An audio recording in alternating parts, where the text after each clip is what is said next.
नमस्कार दर्शकबिन, म रोशन आज एउटा नयाँ भिडियो लिएर म हजुरहरूको सामु फेरि उपस्थित भइसकेको छु। दृश्यमा देख्नुभएको घर नारायण टायरमा अवस्थित एक तले घरलाई स्टिल स्ट्रक्चरको मद्दतले बलियो र आकर्षक दुई तला बनाइएको हो। यसमा 8 इन्चको आइबिम प्रयोग भएको छ भने पार्टेसन इटालियन नै गरिएको छ। हालाकि घर हलुको बनाउनको लागि र अझ लागत कम गर्न अन्य विकल्पमा जान पनि सकिन्छ। छिटो बनाउने, बलियो बनाउने र कम लागतमा पहिले बनेको घरमा कोठा थप्ने वा तला थप्ने हो भने यो एकदमै राम्रो प्रविधि हो। भिडियोमा धेरै महत्त्वपूर्ण कुराहरू छन्। हजुरले भिडियो पुरा हेरेर भिडियोलाई लाइक, शेयर र च्यानललाई सब्स्क्राइब गरी हाम्रो आधुनिक र सुरक्षित घर बनाउने अभियानमा सहयोग गर्नुहुनेछ भनेर आशा गरेको छु। यो घर कसरी बन्यो, के सामग्रीहरू प्रयोग भयो, किन यस्तो प्रविधिले तला थपियो, के यो राम्रो र बलियो भरपर्दो प्रविधि हो त आदि भिडियोमा यस्तै कुराहरू हजुरहरूले देख्न सक्नुहुन्छ। आउनुहोस् भिडियो सुरु गरौँ। यो घर लगभग हाम्रो 1200 स्क्वायर बनेको हो। यसमा चाहिँ पहिले आरसीसी घर थियो। आरसीसी घरको माथि चाहिँ धेरै पुरानो भएर चाहिँ पिलरको रड थिएन घरमा। अनि हामीले चाहिँ 1x1 को आइबिमको प्लेट हालेर 8 इन्चीको आइबिम हालेर माथि 3 कोठा हुने गरी बनायौँ। माथिपट्टि हामीले 6 इन्चीमा रड 8 mm रड र 10 र 12 mm को रड हालेर जाली बनायौँ। जाली बान्यौँ। जालीमाथि हामीले 4 इन्ची ढलान गरेर 2 कुरा गरेर माथिपट्टि टप खाइयो। यो घरमा चाहिँ पुरानो टोयलेटको ढलहरू हाम्रो यताबाट यहाँनिर ल्याएको थियो। अहिले हामीले नयाँ संरचनाको टोयलेट बनाउँदाखेरि त्यहाँदेखि यो अहिले हाम्रो ढलान भएको ठाउँमा चाहिँ हाम्रो कति 6 mm को मोटो पोलिथिन पाइप ह्यापीमा लगाएर चाहिँ यसरी यो कुनाबाट एउटा मङ्गल यहाँ राख्यौँ। हेर्नु सक्नुहुन्छ एउटा मङ्गल त पल्लो कुनामा छ। त्यहाँनिर राखेर चाहिँ एउटा मङ्गल त्यहाँ एउटा मङ्गल यहाँ 2टा मङ्गल राखेर माथि 2 फ्लोरदेखि 4 इन्चीको गोलो पाइप लगाएर ढल तल ल्यायौँ। त्यो ढल चाहिँ भित्रबाट सेट गर्दै 6 इन्चीको पुरा मसिनो र ढलान गरेर यहाँ रड हालेर बनाइयो। त्यसरी घर निर्माण हुँदै ढललाई हामीले यो कुनासम्म ल्याएर यहाँ सिफ्ट गऱ्यौँ। ढल यहाँ आइपुगेको छ। अब यसपछि हाम्रो माथिको संरचना माथिपट्टि अब हाम्रो कसरी बनेको माथिसम्म हाम्रो पुरानो संरचना भन्नु बेला पहिले पुरानो संरचना यहाँनिर थियो टोयलेट। यो टोयलेटबाट चाहिँ हामीले बाइक पार्किङको लागि ठाउँ बनायौँ। त्यसै गरी हाम्रो एक्स्ट्रा रिजर्भ पानीको ट्याङ्कीको लागि यो ठाउँमा राम्रो ठाउँ उपयुक्त लाग्ने भएको कारण यहाँ बनायौँ।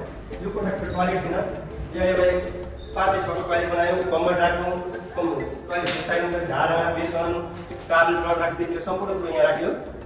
अनि यसै गरी यो भित्र किचन थिएन, हामीले यो खालको एउटा नयाँ संरचनामा नयाँ ढङ्गले एउटा किचन बनायौँ।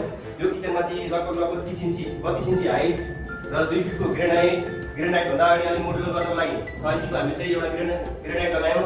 त्यसपछि हामीले माथि 2 फिटको टाइल लगायौँ। स्विच बत्ती र बेसन यहाँ छ भाँडा राख्नेलाई। किचनलाई हामीले यसरी बनायौँ। यहाँ ग्यास राख्नको लागि सजिलो हुन्छ भने यो साइडमा बनायौँ।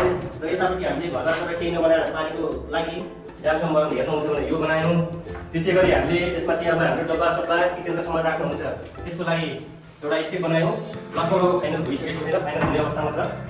त्यसै गरी हामीले यो घरमा बनायौँ। ठाउँ अनुसारले यो हुने भयो। यसको मोडुलर किचनको लागि त्यो ठाउँ उपयुक्त भएन। पुरै एरिया भएको कारणले गर्दा यो घर अलिक छड्के भएको कारणले देखेको अलिक कुना छड्के जस्तो देखेको छ। तर हामीले बटमै बनाएको हो। यो पुरानो ध्यान भएर यहाँनिर यो टायरको फुल हुन्छ भने यहाँ काहीँ वाल लगाएर टायर लगाइयो। अब एउटा माथि त्यो किचनको चिम्नी आउने गर्दा आधुनिक ढोका लगाउँदाखेरि आधुनिक प्यानल बोर्ड हालेर बनाएको छ। यसले गर्दा पानीले भिजेर पुग्दा पनि पुग्दैन। यो धेरै वर्ष टिकाउ हुने भएको कारणले काठको भन्दा आधुनिक उपयुक्त हुन्छ बाथरुमको लागि। अनि यो कोठामा यसरी वाल लगाइएको थियो। यो वाललाई हटाएर हामीले खाली गरेर यसलाई बैठक बनायौँ र यसलाई प्राणीहरूलाई संरचना गरेर आकर्षक बनायौँ। अब हजुरले भनेअनुसार यो समग्र रूपमा भन्नुपर्दा घर छिटो र बलियो र भूकम्प प्रतिरोधात्मक चाहिने भएको कारणले गर्दा हाम्रो घर सबैलाई घर छिटो चाहिएको र कस्तो हिसाबले पनि 2 पैसा कम आरसीसी भन्दा यो मिटरको घरमा सस्तो गर्ने हुँदा कोही पिलर थिएन। पिलरमा हुँदाखेरि पिलर उठाउने सम्भावना पनि भएन। आरसीसी घरले घरमा पिलर थिएन। त्यसपछि हामीले प्लेट राखेर छिटो सुविधायुक्त छिटो र राम्रो भूकम्प प्रतिरोधात्मक हुन्छ भनेर चाहिँ यो किसिमको संरचना बनायौँ। ढोका रेलिङ सबै यो बाहिरपट्टि हाम्रो रेलिङ राखिएको छ। कहिलेकाहीँ ढोका बाहिर निस्किनको लागि यता रेलिङ राखेको छ। यो रेलिङ पहिलेको पुरानो संरचना रेडियस भएको कारणले गर्दा हामीले राउन्डमा बनाइरहेको छ रेलिङ। त्यसै गरी वरिपरि घुम्न होस् भनेर यो ठाउँ घर वरिपरि लगभग 1200 स्क्वायर फिटको राउन्ड छ घर। सबैतिर चाहिँ हामीले यसरी रेलिङ हालेको छौँ। रेलिङको हाइट 3 फिट हाल्छौँ। हामी चाहिँ लगभग 3.25 फिटको हाराहारीमा हाल्यौँ। यसरी कम्मरभन्दा माथि भयो भने लड्ने सम्भावना चाहिँ कम हुन्छ भने यसरी हाल्यौँ। अब त्यसै गरी अझ हाम्रो आकर्षक र राम्रो हुनको लागि हामीले यो पहिलो संरचना ढलान पिलर भएर माथिबाट 1 फिटको प्लेट हालेर 8 इन्चको आइबिम हालेर त्यसरी हामीले पिलरको संरचना बनाएको। आइबिमको एरिया हो यो आइबिम हो। त्यसै गरी यो खोलाको आइबिम हो। अनि यसरी यो खोलामा आइबिम हालिएको छ। त्यसै गरी यो प्रत्येक कुना कुनामा 8 फिटमा हामीले पिलर हालेर यसरी फेरि आइबिम मानेर राखेपछि प्रत्येक चाचा कोठा निकालेर आइबिमको संरचना बनायौँ। अनि त्यसपछि आइबिमभन्दा पनि हामीले डेक्सी हाल्यौँ, डेक्सी हाल्यौँ, डेक्सीमा कम्ती हालेर जाली पारेर ढलान गऱ्यौँ। अनि हाम्रो यो लगभग 9.5 फुटको एरिया हो। 9.5 फुटको एरियामा चाहिँ भित्र बत्ती पाइप इलेक्ट्रिसियनलाई पहिलो होस् भनेर पास वायरिङ गरेर चाहिँ लगभग आकृति जति छोडेर हामीले लगभग 9 फुटमा यो घरको संरचना सिलिङ हालेर फिनिसिङ गर्दैछौँ। यो घरमा पनि बैठक लागि अलिक ठुलो एरिया होस् भनेर हामीले लगभग 30 फिट बाई 12-11 फिटको हामीले बैठक हल रेडी गरेका छौँ। यसमा मेन ढोकाबाट आउने बित्तिकै बैठक हल हो। अब हामीले यो भूकम्पको प्रतिरोधकमा घर अथवा मेटलको घर बनाउँदाखेरि अलिकति कस्टको हिसाबले धेरै खर्च कम गर्ने हिसाबले हो भने हामीले एल्युमिनियम बेसी लगाउँछौँ। अब एल्युमिनियम लगाउँदा हामीले यो माथि लिन्टर कसेर यता साइडमा हामीले हार्ड मसला लगाएर यसरी फ्रेम बनाएर हामीले लगाएको हुन्छौँ। त्यो 90 को हेभी झ्याल हो। अब यसको हिसाबले भन्नु चाहिँ काठले लाग्दैन भन्दाखेरि घर सबै अब अगाडिपट्टिको झ्यालमा कस्ट बढी आउने भयो। एउटै झ्यालमा धेरै खर्च आउने भएको कारणले गर्दा एल्युमिनियम एउटा झ्यालको खर्चले लगभग 2टा झ्याल एल्युमिनियमको बन्ने भएको कारणले यो लगाइन्छ। र उपयुक्त पनि यो घरमा सुटेबल र वाल 4 इन्चको वाल भएर यही झ्याल उपयुक्त हुन्छ जस्तो लाग्छ। हुन्छ पनि अनि साथै काठको ढोका चाहिँ मन पर्ने भएको कारणले घर सबैलाई मनपर्ने भएको कारणले गर्दा चाहिँ यो काठको ढोका लगाइयो मिठो हुन्छ। घरमा पनि काठको ढोका बनाउन सकिन्छ। त्यो तरिकाले यो काठको ढोका लगाइएको छ। तपाईँको घरमा टमेटो कसरी अडायो भन्नु होला। यसलाई हामीले चाहिँ क्ल्याम्प हालेर काठको क्ल्याम्प लगाएर वेल्डिङ गरेर चारैतिरबाट वेल्डिङ गरेर हामीले क्ल्याम्प वेल्डिङ गरेर चाहिँ ढोकालाई मजबुत र बलियो बनाएर चाहिँ त्यो ढोका फिट गरियो। यसमा तपाईँको आइबिमको घरमा हामीले इँटा लगाएर बनाउन सक्छौँ। र इँटा लगाउनुको कारण घरभित्री अथवा घर सालको इच्छा चाहिँ इँटा लगाएर बनाउनु तल 10 इन्चको गाह्रो थियो। 10 इन्चको गाह्रोमा हामीले माथि 4 इन्चको गाह्रो लगाएर चाहिँ इँटाको गाह्रो लगाएर बनायौँ। यसमा इँटा बाहेक हामीले पिल्टा प्यानल अनि सिमेन्ट बोर्ड लगाएर पनि यसलाई हामीले 3.5 इन्चको बाटो बनाउन सकिन्छ। र तल घरको जग बलियो र राम्रो भएको कारणले चाहिँ हामी इँटाको उपयोग पनि इँटा लगाएर यसमा बोर्ड लगाएर पनि बनाउन सकिन्छ। क्रममा तल आरसीसी घरमाथि हामीले यो ढलान ल्यायौँ। यो ढलान देख्न सक्नुहुन्छ। यो ढलान यसरी बनायौँ। त्यसपछि यो रेलिङ हाल्यौँ। अनि हामीले सी च्यानल बनाएर सी च्यानल र एङ्गलको सहायताले हामीले भर्याङ बनायौँ। यो भर्याङको यताबाट चाहिँ कोरहरू भनेर हामीले डेक्सी हालेर फलामको वेल्डिङ गरेर रेडी गऱ्यौँ। त्यसपछि भन्नु होला यो स्टेप किन देखियो भनेर भन्नु होला।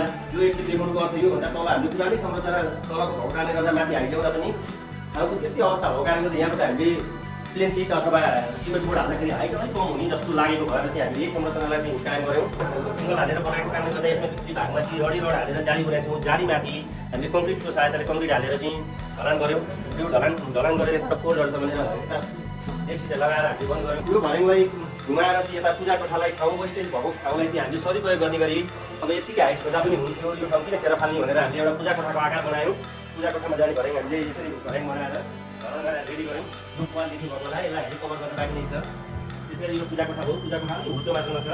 भगवान्को ठाउँमा जान निहुरेर जानुपर्ने भएको कारणले गर्दा अलिक होचै भएको छ। त्यसलाई भङ्ग उदाङ्गो भयो भन्नु होला। यसमा चाहिँ हामीले अहिले आज हाम्रो फुली खानु भन्ने प्लास्टिकको पाटा लगाएर यसलाई हामीले चारैतिरबाट कभर गर्छौँ। ढोकामा गर्छौँ। यो ठाउँमा हामीले त्यो ढलान कभर गर्छौँ। यता गर्छौँ। त्यसो गर्दा हाम्रो बाँचिँदा पनि भएन र ढोका बाहिर निस्किन पाइएन। सेफ्टीको हिसाबले यसलाई हामीले यो गऱ्यौँ। अब त्यसै गरी यो रेलिङ गर्छौँ। 10 फिट बाई 10 फिट हाइटमा हामीले ट्याङ्की राख्नको लागि रेडी गऱ्यौँ। भन्नु होला हामीले यो प्लम्बिङ पाइपलाई किन बाहिर राख्यौँ भन्दाखेरि कहिलेकाहीँ लिकेजहरू भयो भने ढलान पनि हाल्दा लिकेजहरू भयो भने ढलान रसाउन सक्छ। त्यसै गरेर हामीले यो पाइपलाई बाहिरदेखि बाहिर राउन्डबाट घुमाएर यहाँ लग्यौँ।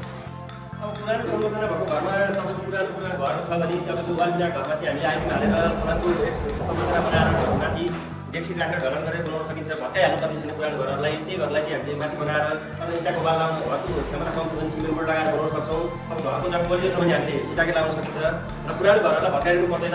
आरसीसीको ठाउँमा माथि चाहिँ हामीले आइबिम हालेर त्यो घरलाई बनाउन सक्छौँ।